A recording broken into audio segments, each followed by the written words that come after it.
Assalamualaikum warahmatullahi wabarakatuh. Perkenalkan, kami dari kelompok 1 PAI 3A Ilmu Mantik akan membahas tentang mantik Aristoteles dan dunia Islam. Adapun anggota-anggota kami yaitu Arina Fadila Zana, Dewi Siti Syahidah, Hilaluddin, Mita Aulia, Nurul Khairanisa, Pasca Florensa, Siti Mulyani, Siti Nur Aziza, Siti Ulfa, Ulfi Zauharatun Nafisa, dan Bulan Tanjung Sari. Maka dari itu, mari kita lihat presentasinya.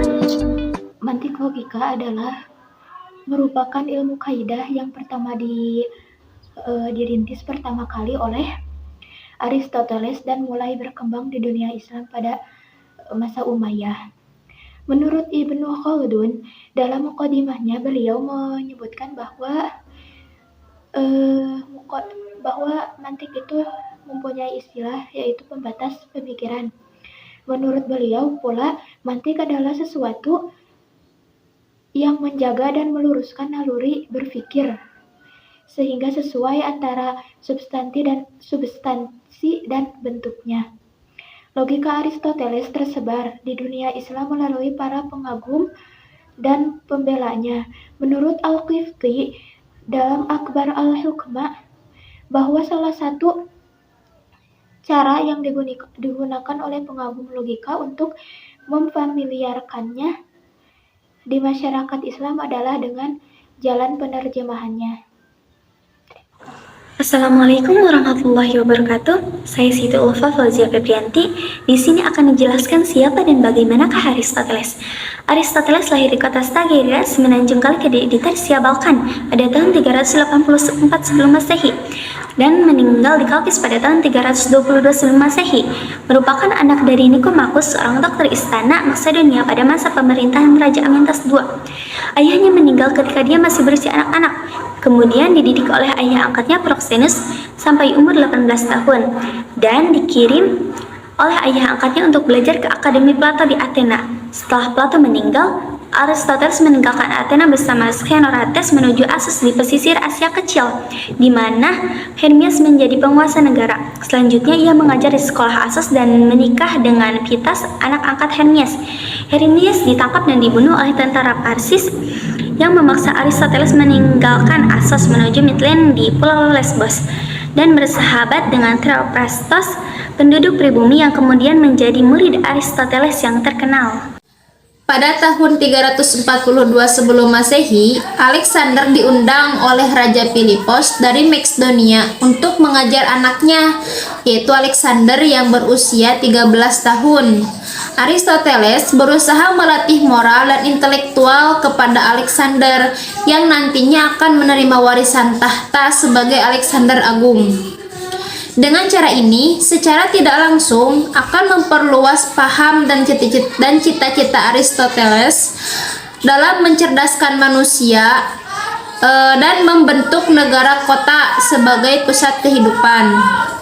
Nah, kemudian pada tahun 340 sebelum Masehi, Alexander diangkat menjadi pejabat Raja Makedonia dan 4 tahun kemudian ia menggantikan ayahnya menjadi Raja Makedonia. Setelah Alexander Agung dilantik menjadi raja, Aristoteles kembali ke Athena dan atas bantuan Raja Alexander ia mendirikan sekolah sendiri yang bernama Laikim. Disebut Laikim karena sekolah ini berdekatan tempatnya dengan halaman yang dipersembahkan kepada dewa Apollo Laikim. Dalam sekolah ini, Aristoteles mengajarkan paham dan ilmu-ilmu berkembang pada tahun itu. Ia juga membuat perpustakaan dengan mengumpulkan manuskrip-manuskrip dan peta bumi. Dalam pengumpulan bahan-bahan perpustakaan ini, Alexander mempunyai peran yang sangat besar, yaitu memerintahkan kepada semua pemburu, penangkap unggas, dan nelayan di kerajaannya untuk melaporkan kepada Aristoteles mengenai semua hasil yang menarik di sudut ilmiah. Hal ini menunjukkan bahwa hubungan Aristoteles dan Alexander itu sebagai guru dan murid sampai ini juga cukup harmonis. Keretakan hubungan mereka baru terjadi ketika Alexander memerintahkan pasukannya untuk membunuh keponakan Aristoteles, yaitu Callistus, karena dicurigai ikut kelompok pemberontak. Nah, selain itu, kerekatan ini juga disebabkan Raja Alexander banyak membantu orang Parsi dan mendudukannya sederajat dengan orang Yunani. Pada tahun 323 sebelum Masa Macedonia, Alexander Agung meninggal dunia. Hal ini menyebabkan suatu gerakan anti-Macedonia oleh kota-kota yang ingin melepaskan diri dari kekuasaan kerajaan Macedonia. Dan salah satunya adalah Athena. Karena kedekatan Aristoteles dengan Alexander Agung, maka ia dituduh durhaka oleh orang-orang Athena. Dengan adanya gejolak ini, Aristoteles terpaksa meninggalkan Athena dan menyerahkan sekolah Lycaon kepada muridnya, Theophrastus. Selanjutnya Aristoteles melarikan diri ke Kalki, tempat asal ibunya. Aristoteles sebenarnya ingin kembali ke Athena, namun niatnya tidak kesampaian karena di tempat pengasingan tersebut ia jatuh sakit dan meninggal dunia pada usia 62 tahun. Bismillahirrahmanirrahim. Saya Arina Fadila Jana. Baik, poin selanjutnya mengenai karya-karya Aristoteles. Di sini ada dua sistematisasi pengelompokan karya-karya Aristoteles, yaitu pengelompokan karya yang didasarkan pada jenis karangan dan pada masa perjalanan hidupnya. Adapun pengklasifikasian karya-karya yang berdasarkan jenis karangan adalah sebagai berikut. A. Karya populer atau popular writings. Di antara karya-karya populer itu, yang terpenting adalah Eudemus Proctativus, on Philosophy, on the Good, dan on Elias. B. Karya berupa dokumen dan catatan ilmiah. Hampir semua karya-karya ini sudah tidak ada lagi. Yang tersisa di antaranya Historia Amalium yang mengenai penyelidikan binatang-binatang, dan Athenaia Politeia yang mengenai Undang-Undang Dasar 158 dari 158 negara Yunani. C. Karya-karya filsafat dan sains. Secara sistematis, karya-karya ini dapat digolongkan menjadi 5 pengelompokan. Yang pertama ada logika atau the organon, mengenai kategori the interpretation, analytica priora, analytica posteriora, topika the sophisticus elenchus. Selanjutnya yang kedua mengenai filsafat alam atau psike, mengenai fisika di Cairo, the generation et corruption, dan meteorologia. Yang ketiga, psikologi atau fisikal, mengenai ide anima dan corpora naturalis. Sekian dicukupkan dari saya, dilanjutkan kepada materi teman saya. Terima kasih. Baik, salah satu karya Aristoteles selanjutnya adalah dalam bidang biologi. Nah, teori biologi didasarkan pada pengamatan dan pengumpulan data sistematis yang diutamakan zoologis yang kemudian dituangkan ke dalam karya-karya sains Aristoteles. Nah, terdapat 5 proses utama biologis, yaitu adalah metabolisme, pengaturan suhu, pemrosesan informasi, embriogenesis, dan pewarisan. Nah, salah satu karya Aristoteles dalam bidang biologi ini adalah On the Part of Animals dan On the Movement of Animals. Nah, selanjutnya dalam bidang filsafat. Salah satu karya Aristoteles dalam bidang filsafat ini adalah tentang politika, yaitu membahas tentang negara hukum. Pemikiran Aristoteles dalam perumusan negara ini, pemikirannya adalah manusia tidak berkaitannya manusia sebagai pemerintahan.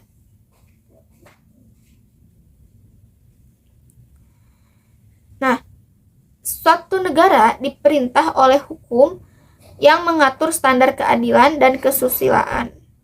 Nah, lalu selanjutnya mengenai etika Nikomakea.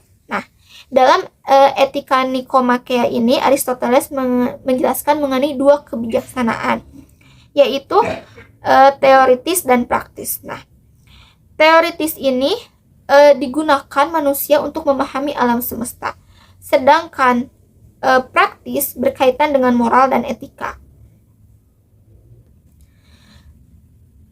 Pemikiran Aristoteles ini mengalami perkembangan dari masa ke masa. Nah, para pakar biasanya membagi perkembangan intelektual berdasarkan karya-karya Aristoteles menjadi 3 periode, yaitu periode pertama ketika saat bersama gurunya yaitu Plato. Jadi di masa periode ini pemikiran Aristoteles ini masih dibayangi oleh bayang-bayang gurunya yaitu Plato. Nah, salah satu karyanya yaitu ada Politika, Metafisik, dan De Cleo. Nah, selanjutnya periode Aristoteles ketika dia berada di Assos dan Mitilene. Nah, pada periode ini pemikiran Aristoteles sudah mulai menyimpang dari gurunya. Nah, ia banyak mengkritik alam ide-ide Plato, namun ia masih mengadopsi pendapat gurunya secara lebih kritis dan selektif. Nah, salah satu karyanya ada On Philosophy, Etika Eudemia. Nah, penjelasan selanjutnya akan dijelaskan oleh teman saya. C. Periode ketika Aristoteles berada di sekolah Lyceum. Pada periode ini, Aristoteles sudah benar-benar lepas dari pengaruh gurunya. Pada periode ini, karya-karya yang ditulis oleh Aristoteles adalah sebagai berikut. 1. Karya-karya logika yang terkumpul dalam organon meliputi kategori. 2. Karya tentang metafisika yaitu metafisik merupakan koleksi dari perkuliahan Aristoteles dan muridnya. 3. Karya-karya tentang fisika, biologi, dan psikologi. Karya-karya fisika seperti De Physik yang berisi 9 buku dan lain-lain. Karya biologi seperti De Partibus Animalium, sedangkan karya-karya psikologi seperti De Anima dan Pulpa Naturalia. 4. Karya-karya dalam bidang etika dan politik, diantaranya Etika Nicomachea, terdiri dari 10 buku dan diedit oleh anak Aristoteles. 5. Karya-karya tentang estetika dan literatur, seperti Retotika yang terdiri dari 3 buku. Pembagian filsafat Aristoteles. Aristoteles membagi ilmu pengetahuan menjadi 3 golongan. Yang pertama, ilmu pengetahuan praktis, yaitu ilmu yang meliputi etika dan politik. Yang kedua, ilmu pengetahuan produktif, yaitu ilmu yang meliputi teknik dan seni. Yang ketiga, ilmu pengetahuan teoritis, yang meliputi fisika, matematika, dan meteofisika. Klarifikasi ilmu pengetahuan yang dideskripsikan Aristoteles yang disesuaikan dengan ilmu pengetahuan yaitu logika, fisika, serta etika dan politik. Logika yaitu alat berpikir secara ilmiah yang mendahului ilmu pengetahuan. Yang kedua ada fisika. Menurut Aristoteles, fisika tidak hanya mempelajari gerak spontan benda dan benda jasmani. Menurut Aristoteles, segala sesuatu yang berpengaruh menerima geraknya dari sesuatu yang lain. Bagi Aristoteles, mustahil bahwa suatu hal tidak mungkin bergerak dengan sendirinya. Pasti ada penggeraknya. Seperti alam semesta ini tidak mungkin bergerak dengan sendirinya. Dan penggerak alam dunia ini disebut penggerak abadi, yaitu Allah Subhanahu wa Ta'ala. Psikologi. Aristoteles memulai kuliah tentang psikologi dengan konsep jiwa. Baginya, jiwa merupakan prinsip hidup, sehingga segala sesuatu yang hidup memiliki jiwa, baik tumbuhan, binatang, maupun manusia. Berdasarkan Aristoteles tentang jiwa, menjadi jelas bahwa pada manusia tidak ada 2 substansi sebagaimana yang dikatakan oleh Plato. D. Metafisika. Pertama kali muncul digunakan oleh Andronicus dan Rhodes dalam menyebut filsafat pertama Aristoteles. Aristoteles memulai kajian metafisika ini dengan kritik kepada Plato tentang ide-ide atau bentuk. Sesuatu hal merupakan substansi. Jika hal itu dapat menerima keterangan-keterangan, sedangkan hal itu sendiri tidak dapat ditambah sebagai keterangan pada sesuatu yang lain. Pembahasan selanjutnya, mari kita bahas tentang pembagian filsafat Aristoteles dalam buku yang berjudul Ilmu Mantik karangan Dr. Muhammad Roy Purwanto. Dalam buku ini dikatakan Aristoteles membagi filsafat atau ilmu pengetahuan menjadi 3 bagian, yaitu yang pertama, ilmu pengetahuan secara praktis, mencakupi tentang etika dan politik. Lalu yang kedua ada ilmu pengetahuan produktif, yaitu ilmu pengetahuan yang dapat menghasilkan sebuah karya, mencakupi teknik dan juga seni. Lalu yang ketiga ada ilmu pengetahuan secara teoritis, mencakupi 3 bagian, yaitu fisika, matematika, dan metafisika. Yang akan kita bahas yaitu tentang ilmu pengetahuan secara praktis, etika dan politik. Menurut Aristoteles, etika ini sesuatu yang mempertanyakan makna hidup yang baik. Artinya bagaimana manusia bisa mencapai hidup yang baik. Ia menjawab bahwa hidup manusia akan semakin bermutu dan semakin baik ketika berhasil mencapai apa yang menjadi tujuannya, yaitu kebahagiaan. Kebahagiaan pun tidak diperoleh dengan cara mengejar kenikmatan, kekayaan, dan kehormatan. Menurut Aristoteles, ini merupakan kebahagiaan, didefinisikan kebahagiaan yang tidak hakiki. Baginya, manusia menjadi bahagia apabila ia merealisasikan diri secara sempurna, berpartisipasi di tengah-tengah masyarakat. Ini semua sangat sejalan dengan makna politis yang dicantumkan dalam buku ini, yaitu tentang hidup aktif dengan berpartisipasi dalam kehidupan bermasyarakat. Tindakan praktis ini yang terpenting adalah berpartisipasi dalam kehidupan bersama komunitas. Oleh karenanya, yang membahagiakan manusia adalah komunikasi aktif atau pergaulan dengan sesama manusia melalui struktur-struktur sosial yang khas bagi manusia. Nah, itu merupakan makna daripada etika dan politik. Lalu ada poin selanjutnya menjadi pelengkap, yaitu hidup kontemplatif sebagai filosof. Di sini dikatakan bahwa bagi Aristoteles, teoria atau hidup kontemplatif merupakan tindakan tertinggi manusia, sedangkan berpolitik merupakan profesi tertinggi. Nah, itu dia pembahasan dari kami, mudah-mudahan bermanfaat. Wassalamualaikum warahmatullahi wabarakatuh. Oke, jadi simpulannya yaitu perjalanan hidup Aristoteles merupakan murid dari Plato. Dia lahir di kota Stagirra di Balkanike di Transia atau Balkan pada tahun 384 sebelum Masehi, dan ia meninggal pada tahun 322 sebelum Masehi. Kemudian karya-karya Aristoteles dibagi menjadi 2, yaitu berdasarkan jenis karangan dan yang kedua berdasarkan periode. Yang pertama, berdasarkan jenis karangan. Berdasarkan jenis karangan yaitu ada 3. Yang pertama, karya-karya populer, dan yang kedua karya-karya berupa dokumen dan catatan ilmiah, dan yang ketiga karya-karya filsafat dan sains. Dan yang kedua yaitu berdasarkan periode. Yang pertama, periode ketika Aristoteles masih bersama gurunya Plato, dan yang kedua yaitu periode ketika Aristoteles berada di Assos dan Mytilene, dan yang ketiga periode ketika Aristoteles berada di sekolah Lycum. Pembagian filsafat Aristoteles yaitu ada 3. Yang pertama yaitu ilmu pengetahuan praktis, yaitu etika dan politik. Dan yang kedua yaitu ilmu pengetahuan produktif, yaitu ilmu pengetahuan yang sanggup menghasilkan karya mencakup teknik dan seni. Dan yang ketiga dan yang terakhir yaitu ilmu pengetahuan teoritis, yaitu fisika, matematika, dan metafisika. Sekian dari saya, terima kasih. Sekian pembahasan dari kami, mudah-mudahan bermanfaat. Wassalamualaikum warahmatullahi wabarakatuh.